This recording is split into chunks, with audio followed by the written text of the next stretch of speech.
పరమ పవిత్రమైనటువంటి అన్నపూర్ణాదేవి యొక్క అవతారం.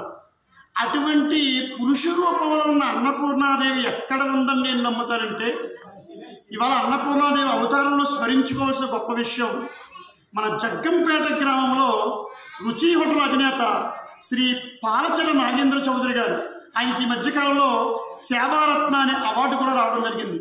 అటువంటి మహానీయుడు ఎవరైనా తింటే చాలు నాకు పరమానందం అని చెప్పి 365 రోజులు కాలినడకన తీర్థయాత్రలు చేసే భక్తులకి ఆయన 365 రోజులు అన్నదానంతో పాటు రాత్రి పడుకునేటువంటి సౌకర్యం కూడా ఏర్పాటు చేస్తున్నారు.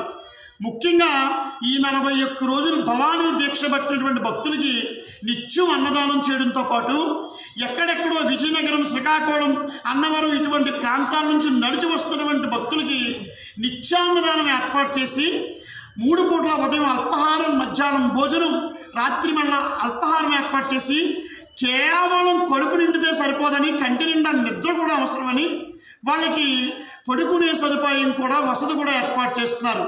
కాబట్టి 50 మంది భక్తులు కూడా ఈ యొక్క సదావకాశాన్ని వినియోగించుకుంటారని మీ అందరికీ సవినయంగా తెలియజేస్తూ, పురుష రూపంలో ఉన్న అన్నపూర్ణాదేవిని మనం చూడాలనుకుంటే సేవారత్న అవార్డు గ్రహీత శ్రీ పాలచర్ల నాగేంద్ర చౌదరి గారిలో మనం చూడవచ్చు. కాబట్టి అటువంటి నాగేంద్ర చౌదరి గారికి ఆ పరమాత్మ అష్టైశ్వర్యాలు, భోగభాగ్యాలు ప్రసాదించాలని కోరుకుంటూ, అన్నపూర్ణాదేవి యొక్క ఆశీస్సులు సంపూర్ణంగా ఆయనకు ఉండాలని తెలియజేస్తున్నాను. శుభం మాతో.